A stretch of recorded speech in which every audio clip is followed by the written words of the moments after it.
Agora, Brado e Justiça.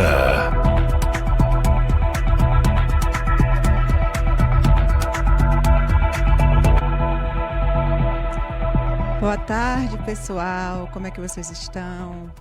Mas sem mais delongas, vamos dar uma boa tarde para doutor Antônio. Doutor Antônio, como é que o senhor está? Eu vou te chamar de você, Olá. Né? Você é jovem. O senhor é por causa de respeito. O pessoal me chama de senhora, eu me sinto 10, 15 anos mais velha, sabe, doutor? Oi, Karine, tudo bem? Obrigado pelo convite. Pode me chamar de você, de Antônio, pelo amor de Deus. Sem doutor, sem senhor, sem nada. Eu também tô acreditando. Eita, que tem alguém aqui, ó, limpando aqui no fundo, viu, gente? Não é o Batman, não. Mas, doutor, também... Antônio, eu também não gosto muito disso, não, sabe? Pegou aqui na Brado, todo mundo me chama de doutora, até os amigos mais próximos. Rapaz, tira esse doutor aí. Por que esse doutora? Porque é um termozinho que, tudo bem, né? Mas eu não gosto, eu dispenso também, viu, Antônio? É praxe da nossa profissão, né? Mas... Exatamente. E como é que está São Paulo? É da capital, né, doutor? Sim. Estou aqui em São Paulo, capital. Meu escritório fica aqui na região central, fica na Frei Caneca. Sim. Agora tá sol, bastante sol. Provavelmente mais tarde surge aí umas nuvens mais escuras e vem chuva, né? Como... todo final de tarde. Eu amo São Paulo. Sou apaixonada. E é todo ano, né? Agora, por causa da crise... Eu gosto muito de Salvador e da Bahia também. Eu tive aí em janeiro, eu fui para Porto Seguro. Então, quando vier em Salvador, vem para a bancada aqui, para a gente bater um papo sobre... Eu sei que você tem um canal, né, Antônio? Me diga logo aí as suas redes sociais. Ô, Pedro, por favor, coloca logo no GC, porque já está entrando agora no final. Ele dá também, ele volta a falar... Mas tem aí o Antônio Antunes ADV, que é o Instagram, e o Getter, isso. Antônio Antunes J. É J mesmo no final? J, porque Pronto. Eu sou júnior, aí não tinha, tive que pôr um J ali. Né? Ah, tudo bem. E o canal no YouTube? Antunes ADV. Antunes ADV. Então, você, bradista, que está chegando agora, já está vendo aí as redes sociais do doutor? Siga, porque tem muito conteúdo bom na rede dele. Mas, doutor, para começar nosso assunto aqui, eu peguei 2 matérias, uma de 3 semanas passadas e uma da data de ontem. Por quê? Porque eu quero que o pessoal entenda. Não é minha área, eu entendo um pouquinho, porque fiz algumas coisas ali, de RPV, precatório, a gente, advogado, tem que saber o mínimo disso, né? Sim, é normal. Eu até tenho para receber, não precatório. Todo mundo tem. RPV, mas tudo bem, é honorários da União que não me pagam nunca, né? Eu fico assim, oh meu Deus, ganhei, mas não levei. Mas tudo bem. O que é, primeiramente, antes de eu ler aqui a matéria, o que é um precatório? Porque tão falado agora por causa dessa questão da PEC, essa questão do auxílio, né, Brasil. O senhor pode explicar aí, fique à vontade, para explicar aí para o pessoal o que é um precatório. Então, o precatório, ele nada mais é do que uma ordem de pagamento, né?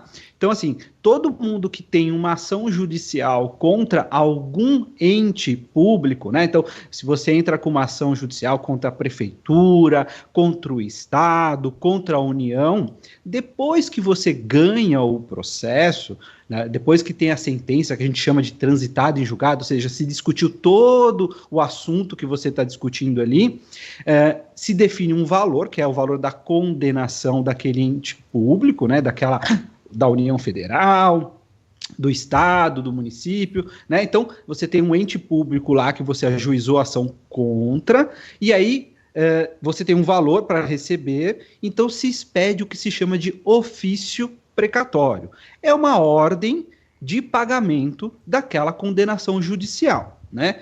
E por que se fala ofício precatório? Pelo seguinte, todo ente federativo, né, todo órgão público, ele tem um orçamento anual, né? Então a gente ouve falar aí no começo do ano, chega no meio do ano, a gente ouve falar da lei orçamentária anual. Vamos pegar como exemplo a União Federal, né, que a gente ouve muito, né, que o Congresso está votando lá a lei orçamentária anual, né? Lá dentro dessa lei orçamentária anual, ele define quais são as despesas que a União vai ter no ano seguinte.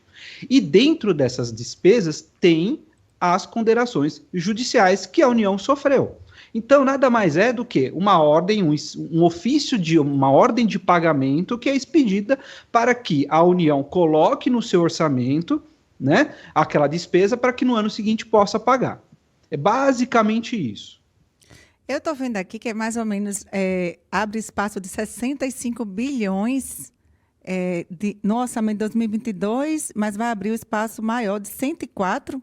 Eu não entendi muito bem aqui, não. O doutor sabe alguma coisa a respeito disso? Não, É isso mesmo? É um número bem considerável, né? Todo ano, né? Então, tem uma regra que está prevista na Constituição Federal que fala o seguinte: olha, todos os precatórios que eu recebi aqui até o dia 1º de julho, eu tenho que pagar no ano seguinte, Sim. tá? Essa era a regra que vigia até antes da emenda, depois a gente fala das modificações, né? Então, para este ano aqui de 2022, estava previsto e a gente está falando da União Federal, né? Um total de 89 bilhões de reais para serem pagos de precatórios. Esse era o valor de todas as condenações que a União Federal tinha que pagar agora em 2022. É esse o número que eu tenho como informação. Muito bom. Doutor, eu vou ler aqui a matéria que eu falei que foi publicada há 3 semanas para as pessoas entenderem esse contexto político, né? Porque a gente fala... Tá. Muita gente só entendeu o que era precatório e quando teve a notícia aqui do desmembramento do pagamento, muita gente não gostou, obviamente, porque... Sabe que eu no meu canal, eu publiquei um vídeo, acho que há uns 2 ou 3 anos, explicando o que é precatório. Sim. Né? E esse vídeo, ano passado, deu um boom de visualizações justamente por causa disso, né? Começou a surgir na imprensa, né, essa discussão sobre os precatórios, sobre a PEC dos precatórios, parcelamento de precatório, etc. E tal. Então todo mundo foi atrás para saber o que era um precatório. É um vídeo curto de 3 minutos, então ali eu explico basicamente o que eu expliquei agora, né? Mas se quiser ver, entra lá no meu canal que tem esse videozinho eu já estou inscrita, mas eu vou ler aqui a matéria para passar já a palavra para o senhor, porque o entrevistado aqui é você. Essa matéria está no Valor Econômico, né? E aí tem ela foi publicada no início de fevereiro, há exatos 20 dias, ou seja, 3 semanas mesmo, e diz assim: a Advocacia Geral da União, que representa o governo Jair Bolsonaro, no Tribunal Federal, defendeu a promulgação da PEC dos precatórios, que permitiu o parcelamento da dívida. Gente, esse carão aqui horroroso, cheio de ruga, peu. Ele sabe que eu não gosto, ele fica botando um close em mim. A manifestação foi enviada, brincadeira, viu, peu? Uma proposta pelo PDT, relatada pela ministra Rosa Weber. E é ela que eu vou falar da matéria de ontem. Com o parcelamento das dívidas até 2026. Então, entenda aí, o que o doutor está falando é que esse parcelamento é mais um mandato, né, do presidente aí. Foi aberto espaço fiscal para o gasto com social. Que social é esse, pessoal? O Auxílio Brasil, que antes foi substituído, o Auxílio Brasil substituiu o Bolsa Família. Então, se vocês ouvirem falar que o Bolsa Família foi extirpado, não é mentira, mas entenda, foi feito um programa assistencial melhor do que antes. Isso teve uma polêmica, por quê? Porque o orçamento, como a gente aqui explicou, tem a ver com os precatórios, ou seja, com a dívida desses entes, né? O federal, municipal e estadual, que, no caso, o doutor explicou. Só que, no caso aqui, do governo federal. Na ação, o PDT questionou diversos pontos do texto aprovado pelo Congresso no ano passado. Defendeu que a proposta afronta a Constituição e tem viés eleitoral. Ou seja, o que está se discutindo aqui, viu, doutor, é que essa PEC dos precatórios é como se fosse assim Imagine, o Bolsa Família tinha um valor bem aquém, mas a gente entrou nessa crise sanitária, muita gente perdeu o quê? O emprego, o autônomo ficou impedido de ir para a rua trabalhar. Por quê? Porque estava todo mundo trancado dentro de casa. Então, isso comprometeu a renda, né? É como que dissesse assim, descobrir o pé para cobrir a cabeça e vice-versa. É um mal menor, diríamos assim, né? Mas, obviamente, quem está ali esperando, aguardando 5, 10, 20 anos, não gostou muito dessa medida, né? Desta medida, né? Mas você sabe, Karine, então, é interessante isso, né? A gente vê aí na imprensa muita gente publicando algumas notícias que às vezes não corresponde com a verdade, tá? Então vamos lá, né? Vamos pôr alguns pingos nos is aqui, pegando um pouco aí o nome do programa. Então, assim, o orçamento, ele tem um limite de gastos. Não sei se vocês se lembram, lá em 2016 foi criado um teto de gastos Sim. para o governo federal. O governo federal ele tem uma regra que ele não pode aumentar o gasto do ano seguinte, nessa lei orçamentária anual, tem uma regra para aumentar, tem um índice de correção monetária que você pode aumentar de gastos no ano seguinte. Chegou agora em 2022, normalmente os precatórios, eles acarretam uma despesa por volta de 50 bilhões por ano da União Federal. A gente está falando União Federal, tá? São as condenações contra a União Federal. Então, chegou no meio do ano passado, o Ministério da Economia viu que tinha uma conta de 89 bilhões, ou seja, quase 40 bilhões a mais, quase o dobro, então, de despesas com precatórios. Isso iria consumir um grande espaço no orçamento da União Federal, né, que pretendia se gastar com outras coisas, com Auxílio Brasil, com investimento em infraestrutura, etc. e tal. Então, assim, era uma despesa de 40 bilhões de reais, a mais do que estava previsto para este ano. Então, se começou a estudar uma estratégia de não ter essa despesa adicional, né? E a proposta que o governo federal apresentou era uma proposta que era a seguinte, né? A PEC chamava PEC 135, se eu não me engano. Então, proposta de emenda constitucional, ela tinha a seguinte ideia: pagar os precatórios do valor menor para o maior, respeitando lá os precatórios alimentares primeiros, né?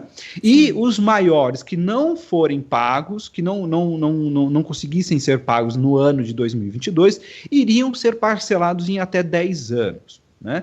Quando essa proposta foi apresentada e foi para a Comissão de Constituição e Justiça, lá na Comissão de Constituição e Justiça, que é da Câmara dos Deputados, aí a gente saiu do Poder Executivo a proposta, né, do Ministério da Economia, foi lá para a Câmara dos Deputados.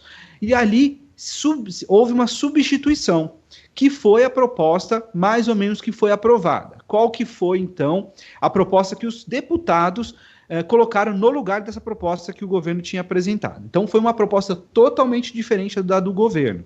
O que eles apresentaram era o seguinte: olha, assim como tem um teto de gastos geral da União Federal, vamos estabelecer um teto, um teto sobre o teto, né? Então, um subteto que é só para despesas com precatórios.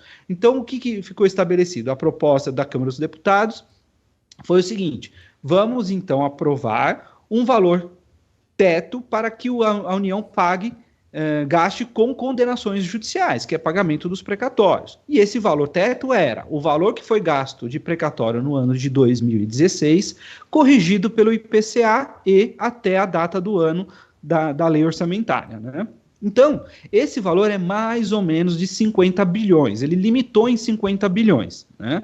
E aí, mas como que a gente vai pagar isso? Né? Então, aí também houve uma outra discussão dentro da Câmara dos Deputados, saiu da Câmara dos Deputados, foi para o Senado mudou, voltou para a Câmara dos Deputados, etc. e tal, e se aprovou o seguinte: olha, a gente vai pagar os precatórios preferenciais, que são precatórios devidos para idosos acima de 60 anos, sim, ou portadores de doença grave, ou de portadores de doença grave ou idosos, no valor de até 180 salários mínimos, mais ou menos 216 mil reais.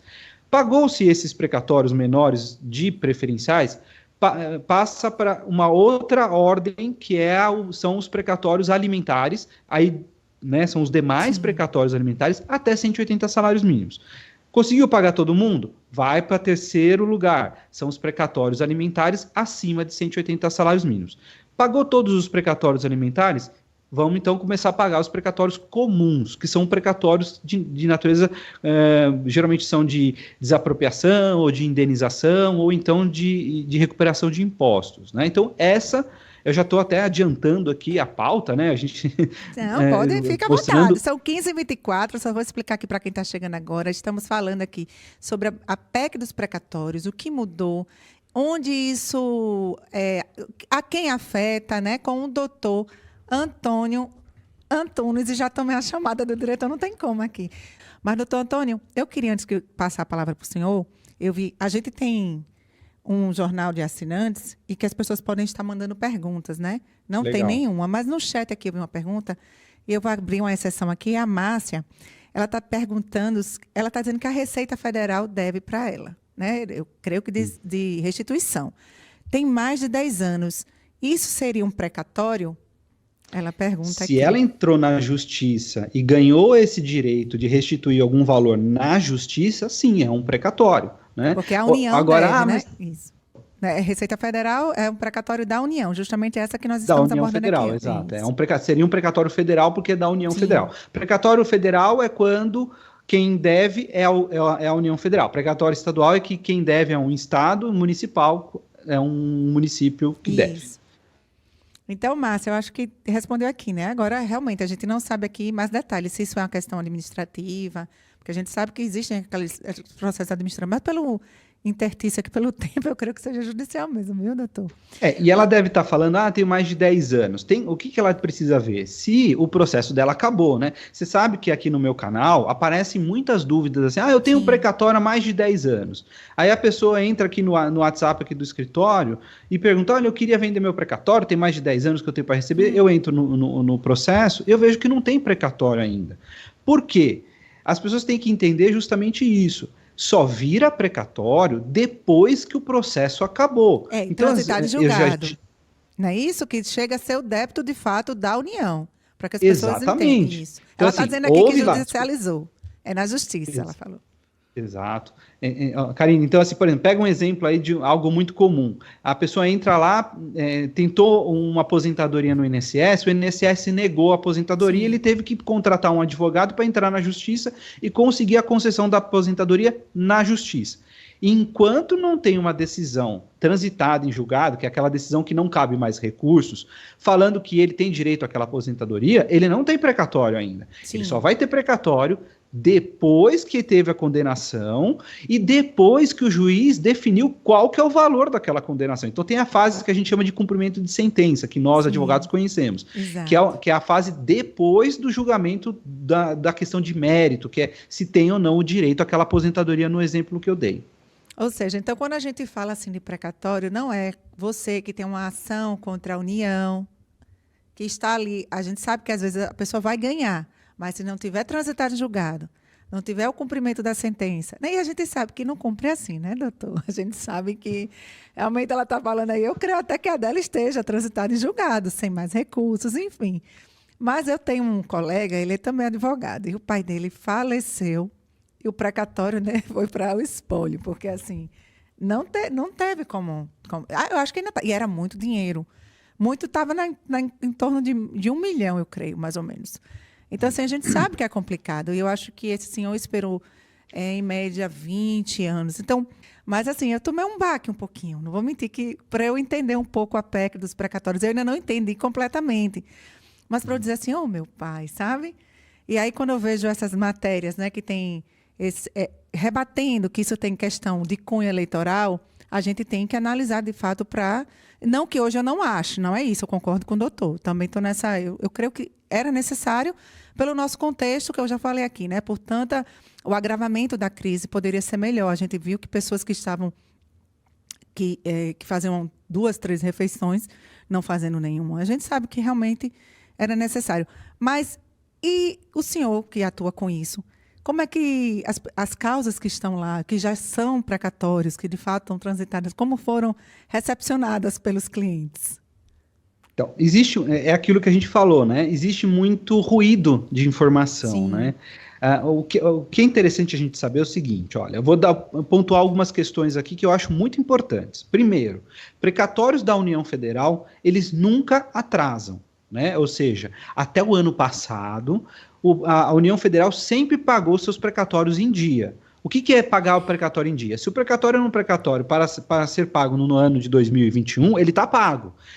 Então, ele sempre pagou em dia. O que acontece é, justamente neste ano, houve uma despesa extra de precatórios, e aí, lá o Ministério da Economia, você sabe que é interessante? Sim. No YouTube do Ministério da Economia, você encontra lá a apresentação dos técnicos do Ministério da Economia. Eu assisti essa apresentação. Ela é uma apresentação que nos 15 primeiros minutos você resolve o assunto, Sim. depois é mais discussão de pergunta e resposta lá entre as pessoas que estavam na live, né? Mas ali ele apresenta as razões que a gente chama de escriturais, que são as razões econômicas que justificavam aquela proposta de emenda à Constituição. E é justamente isso, né? A União Federal, ele fala, não é que a União não tenha caixa para pagar. O que é ter caixa? Ela não ter dinheiro para pagar. Ela tem dinheiro para pagar. O problema é que ela não pode, a União Federal, ela não pode aprovar para o ano seguinte uma despesa que a lei do teto dos gastos não permite. Então, ele precisava encaixar essa despesa extra dentro das despesas de acordo com a lei de teto dos gastos que foi aprovada lá em 2016. É uma regra que está vigorando desde 2016. Então, o que acontece? E assim, é muito interessante outra coisa. A vontade do governo era sempre pagar os precatórios menores e alimentares, Sim. que justamente são os precatórios devidos para pessoas físicas. Então, pessoas que têm revisão de aposentadoria, que entrou com pedido de auxílio acidente, que entrou com um pedido de aposentadoria e ganhou na justiça, né? E isso abrangeria, me parece que ele fala ali na apresentação, por volta de 93% dos precatórios deste ano. Então, assim, os precatórios que seriam atingidos pela proposta do governo, que foi a primeira proposta, Sim. seriam os precatórios de maior valor, precatórios de 1 milhão, 2 milhões, 6 milhões, 60 milhões, porque são os precatórios maiores. E geralmente esses precatórios maiores não são precatórios devidos para pessoas físicas, são precatórios devidos para empresas, então são geralmente ações tributárias, ações de recuperação de impostos, né? Ou algum tipo de indenização, geralmente de desapropriação, que são poucos casos, né? Então, assim, a maior parte dos precatórios, eles seriam pagos esse ano na proposta do governo inicial. Mesmo com esta alteração que foi feita com a emenda constitucional que foi aprovada, que foi lá daquele substitutivo do Congresso, essa linha de raciocínio ela vai ser aplicada, vão ser pagos os precatórios menores, né? Então, precatórios, sim, eu vi, por exemplo, na live que o presidente fez no Pingo, na entrevista que ele deu para o Pingo nos Is, ele comenta que os precatórios até 600 mil serão pagos, né? Na última sexta-feira. Não foi isso? Essa entrevista foi a última sexta-feira, quando ele voltou da Rússia? Na sexta ou na quinta. Ele comenta ali no meio da entrevista, porque ele deu para o Pingo nos Is na Jovem Pan, que os precatórios, que eles iriam pagar os precatórios até 600 mil desse ano. Eu não sei se consegue pagar 600 mil esse ano, porque a conta que o Ministério da Economia tinha feito, era a vontade de pagar até, né, precatórios até 450 mil. Mas que seja 450 mil, sim, 500 mil, 600 mil, né? Esses precatórios, geralmente são os precatórios devidos para pessoas físicas e também abrange algumas empresas, geralmente de pequeno porte. Então, quem vai sofrer aí um certo atraso no pagamento são precatórios maiores, precatórios de empresas, né? Então, assim, a maior parte do povo, né, da população de pessoa física que é credora de precatório, provavelmente receberá o precatório que estava previsto para esse ano, ainda este ano, né? Então, vou até consolar um amigo meu, porque nem eu sabia disso, viu, doutor? Porque meu amigo ficou arrasado. Eu digo, calma aí, que tudo... O dele é de 1 milhão, aí já é um valor alto. Não é esse não, é outro. Esse é outro valor. Esse aí recebeu, acho que... ele não recebeu em vida, né? O autor, os filhos que receberam. O meu amigo, que é o filho dele, ele recebeu. Mas eu digo assim, tem outros, que a gente tem muitos amigos que tem precatório para receber. Mas o pessoal ficou bem desanimado. Tem uma matéria aqui, viu, doutor, que saiu na data de ontem. Deixa eu ver se foi ontem mesmo. No dia 22, antes de ontem. PEC dos precatórios, né? Porque, como o senhor falou, muito burburinho, um assunto bem corriqueiro. A ministra Rosa dá 5 dias para o governo e Congresso prestarem informações. Fala assim, essa é da Infomani, essa matéria. Em janeiro, a OAB, a AMB e um grupo de instituições que representam servidores públicos entraram no Supremo para suspender as mudanças aprovadas pela PEC. Ou seja, sempre vai ter a oposição, né? Sempre vai ter o do contra.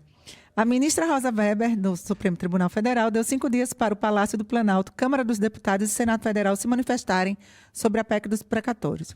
Em despacho assinado na noite da última segunda-feira, ou seja, agora dia 21, no âmbito da ação da Ordem dos Advogados do Brasil, que questiona a PEC no Supremo, a ministra acionou os órgãos responsáveis pelo texto. No início de janeiro, esses órgãos que eu acabei de relatar, a OAB e a Associação de Magistrados, e um grupo de instituições que representam esses servidores entraram no Supremo para suspender as mudanças aprovadas pela PEC dos precatórios e retirar a despesa com pagamento das sentenças judiciais do teto de gastos. A regra que atrela o crescimento das despesas à inflação. A PEC foi apresentada pelo governo do presidente Jair Bolsonaro e aprovada no Congresso para viabilizar o Auxílio Brasil de R$ 400. Eu não sei, eu não lembro, doutor, quanto se pagava num Bolsa Família, mas era um valor bem aquém, em 2022. Mas também abriu espaço para outros gastos de interesse eleitoral. Aí a matéria está tendenciosa, né? Como o senhor já falou. É muito interessante essa matéria, né? Primeiro, né? A questão do... depois, isso era previsto, tá? Que alguns órgãos, principalmente a OAB, né? Porque existem vários advogados que têm demandas judiciais Sim, milionárias. Eu sei. Não é meu caso não, viu, doutor? Não é meu caso não. A União me dá bem pouquinho. Então, há um interesse econômico aí por trás, né, de Sim. pessoas que iriam receber precatórios milionários este ano que não vão receber, né? Então, eles ajuizaram várias ações diretas de inconstitucionalidade contra a PEC dos precatórios. No meu ponto de vista, eu não, a não ser que seja concedido algum tipo de liminar suspendendo os efeitos da PEC, né, da emenda à Constituição, Sim. 2 emendas constitucionais que foram aprovadas, a 113 e a 114. Se não for dada nenhum tipo de liminar suspendendo os efeitos, eu não vejo muito efeito nessas ADIs. Por quê? Porque essas modificações elas só vão valer até 2026. Né? Então, a gente tem aí 4 anos de vigência dessas modificações e depois volta ao normal. Então, pode ser que quando essas ADIs forem julgadas pelo STF, os efeitos das emendas constitucionais, elas vão ser, né, já vão ter sido implementadas e já vai ter acabado o efeito. Agora, a questão sobre o Auxílio Brasil. É muito interessante isso. Sabe por quê? Porque na emenda constitucional, nas duas, é só pegar o texto, né? Qualquer um que tiver interesse, e aí uma coisa que eu falo para muita gente, fala, olha, você está vendo uma notícia aí no Valor, no qualquer que seja, aí o jornal que você está vendo, você quer saber a fundo? Vai na fonte. Então é só você entrar no Google e dar lá, emenda constitucional 113 e emenda constitucional 114, você vai ver o texto. Ali no texto das emendas, não tem nenhum tipo de dispositivo nas emendas que falam que estas despesas serão para o Auxílio Brasil. Existe sim, se eu não me engano, acho que na 114, vincula uma parte do espaço que foi feito para o pagamento de auxílio emergencial, mas não do Auxílio Brasil. E o que tem na emenda constitucional é uma disposição constitucionalizando o Auxílio Brasil. Por quê? Essas políticas de auxílio, né, como era o Bolsa Família, que virou Auxílio Brasil, etc. e tal, isso estavam previstos em lei. Né? E como lei, qualquer tipo de projeto na Assembleia, né, na Câmara dos Deputados, no Senado, etc., poderia mudar. Né? Então a gente ouvia muito durante o período eleitoral falando, um lado falando que o outro lado iria acabar com o Bolsa Família, com o Auxílio Brasil.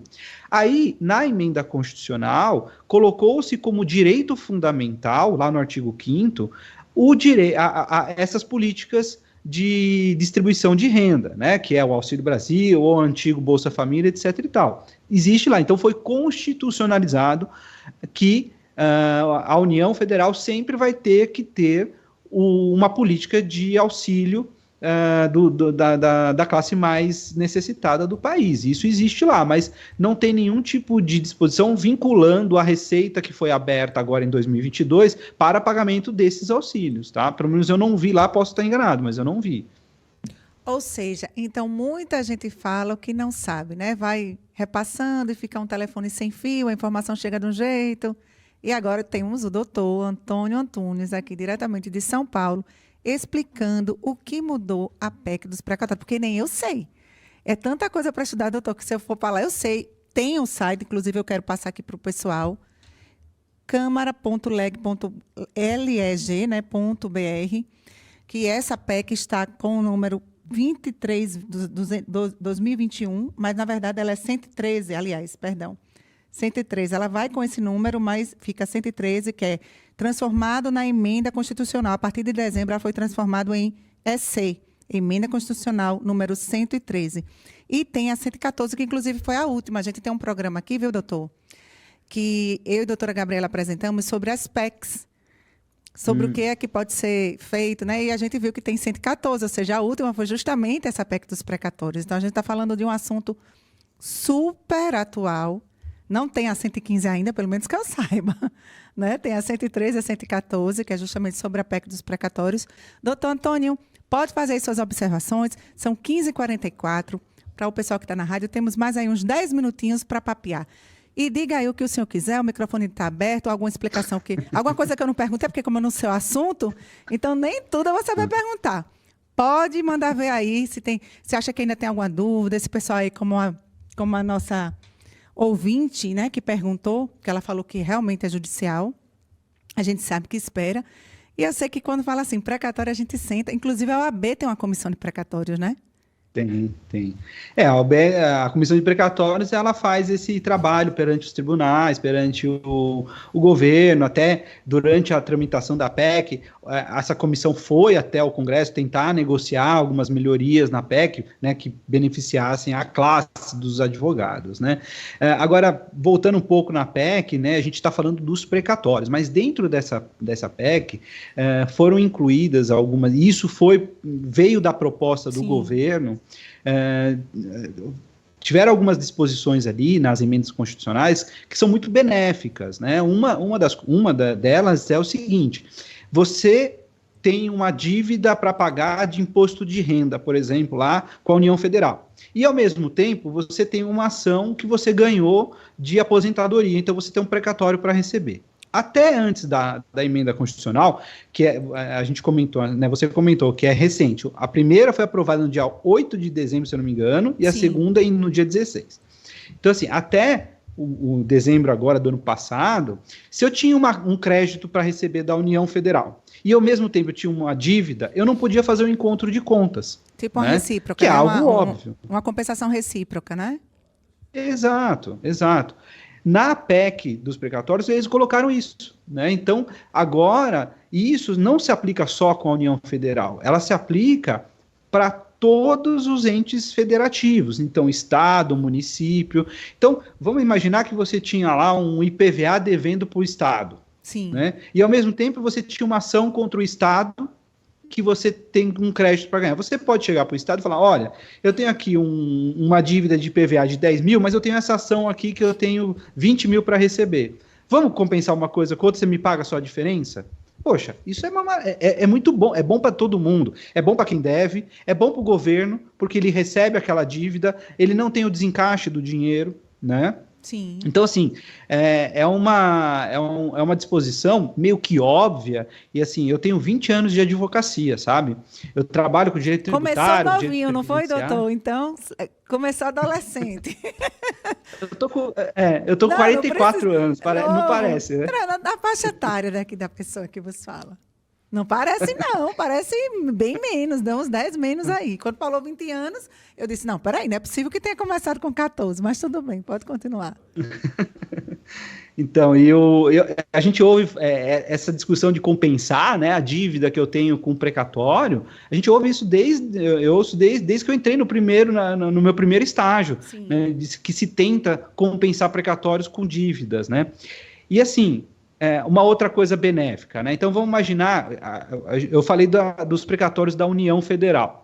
Vamos pegar os precatórios dos estados e municípios, né? Então tem muitos estados, por exemplo, o Distrito Federal é um grande devedor de precatórios, o estado de São Paulo é um grande devedor de precatórios, sim, o Rio Grande do Sul é um grande devedor de precatórios. Isso significa que tem uma fila de atrasados. Lá, esses estados não pagam seus precatórios em dia. Então aqui o estado de São Paulo tem uma fila mais ou menos de quase 15 anos de espera. Então, um precatório que era para ser pago em 2000...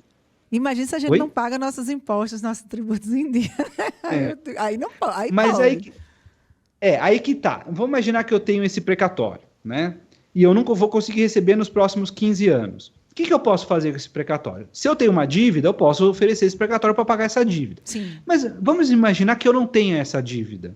Né? Eu não tenho dívida com o Estado. Então eu vou ter que esperar? Não. O que você pode fazer? Você pode pegar esse precatório, vender para uma empresa que tenha interesse em comprar o seu precatório, ela vai comprar o seu precatório com um certo deságio, claro, né? Mas você faz dinheiro com aquele crédito que você não estava vendo luz no final do túnel. É um crédito certo. No túnel. Aquela empresa que comprou o precatório pode usar aquele precatório para pagar a dívida dela. Entendeu? Então todo mundo sai ganhando. É verdade. Né? E também, né, doutor, há de ter que dar essa informação de que é atualizado o dinheiro, ou seja, o que foi sentenciado, existe uma atualização, os juros legais, né, o CPC traz isso. Então, assim, nesta questão do parcelamento, vai haver algum outro acréscimo, Acho que o doutor entendeu. Esse é um ponto sensível. Esse é um ponto sensível da emenda, né? Sim. Porque é o seguinte, até antes da emenda constitucional, era o seguinte, a correção monetária do precatório era, até a data da inscrição do precatório, seguia os índices da sentença judicial. Então a sentença manda pagar lá correção monetária, juros, etc. e tal. Da data que inscreveu o precatório até a data do pagamento, se o precatório fosse pago no ano previsto, não tinha juros, só tinha a correção monetária pelo IPCA-E. Né? Se por algum acaso aquele precatório atrasou, não foi pago no ano de pagamento, começava a correr juros também, juros de poupança. Né?